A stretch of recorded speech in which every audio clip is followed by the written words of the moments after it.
Halloween is a very magical, wonderful time of year if you allow yourself to celebrate it and get into it.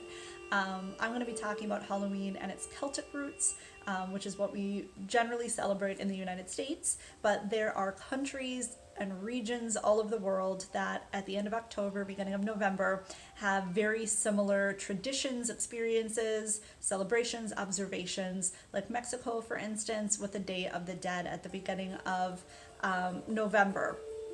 So we celebrate Halloween on October 31st, and from the Celtic roots, this was called Samhain, and its name means, the translation is summer's end. This was the last harvest festival of the three harvest festivals, and where everything, the last of everything was harvested.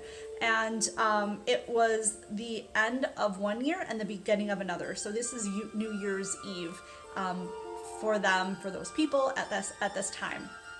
And it is one of the power days of the year, wherein the veil is considered the thinnest between our realm, the third dimensional space, and other dimensional spaces, other realms, specifically with being able to connect with deceased loved ones. So this was a time of not only celebrating the last harvest, but also really honoring ancestors, deceased loved ones, anybody that has passed that year.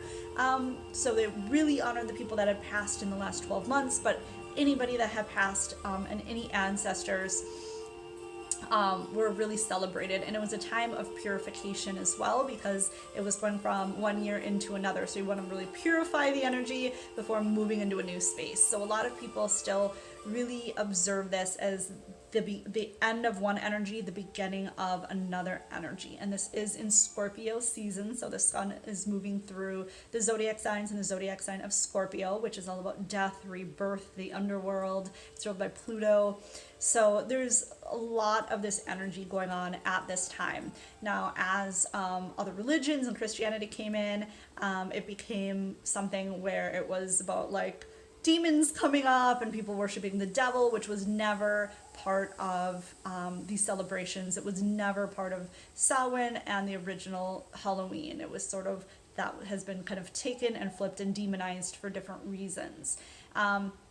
So some of the traditions for how you can celebrate it today and how it was celebrated in the past, and so some of these origins were bale fires were something that everybody did. And so bale fires were big bonfires on the hillsides that really represented the sun. And now we're going into the, the longest, darkest parts of the year. A lot of Celtic traditions only had 2 seasons, summer and winter, so they didn't have our 4 seasons. So this was really the marking of the end of summer, the beginning of winter, those 2 seasons, those 2 cycles. And so the bale fire celebrated light. It celebrated, again, it was about purification. It was about a place to gather together, honoring warmth, showing gratitude for everything that they had for that season. And also guiding deceased loved ones on their way. Anybody that was stuck on this plane that didn't cross over, was about guiding them as well. Sometimes people would drive their herds through small fires to sort of purify them. It wouldn't hurt them. It was more like smoke than fire. They'd also make little wicker animals and sacrifice them. And they did do sacrifice in terms of an animal that they were going to already eat and slaughter. It was done in a very kind of a way to honor the animal, and it was eaten. So this wasn't like the sacrifices that we think of just like killing an animal horribly and like offering it to some god and like wasting the animal. The animals that were butchered on this day were done with like great gratitude in the hearts. So, but the things that we usually think about sacrificing, they would make wooden animals, wicker animals, and burn them in the bale fires. And so people would light hearths on October 30th and not let the embers die until the spring equinox, to sort of being symbolic of wanting the sun to return. Carving jack-o'-lanterns is a super fun thing to do. It got its origins from the Celtic tradition of carving vegetables. So it was boards. It usually started out as boards, smaller vegetables, carrots, turnips, with little faces, and even putting candles and And then it was, that actually originated from just putting candles in the windowsills to help, again, guide deceased loved ones either into the house or the ones that didn't belong on their way. And so the little turnip vegetables that were carved were thought to allow the loved ones that were welcome in the home to come in and keep any that you didn't want at bay and out of your home during this night. So it sort of has developed now into pumpkins and jack-o'-lanterns. So wearing costumes, again, it was people would dress in costumes, wear masks, and they would go door to door to sort of, in a way, just sort of symbolize scaring away a kind of any, wandering souls that you didn't want in your home. That was sort of where those roots came from, of kind of dressing up, wearing masks, dressing like different deities, entities, that kind of thing. And there's other places that there are other ways of that story too, and ways that they did that as well. But that's the short version. Divination and scrying was very common and popular on Samhain. It was, looking at what did the next year hold for you. So whether that was tarot cards, whether those were pendulums, it was a lot of candle gazing. And there's even like making cakes. I don't know if I'm going to say it right. Like barmbrack, and so it was a special cake, and they would put charms in the cake, and so if you got certain charms, then a coin would mean fortune, a bean would mean like fertility for your crops, a ring would mean you'd be getting married in the next year. A lot. So scrying and mirror gazing was very popular as well as a form of divination. Water gazing, really working with your dreams, doing a lot of dream work, asking questions and hoping you dream about the answer that night, because the veils were thinner and you can get more in tune with those energies.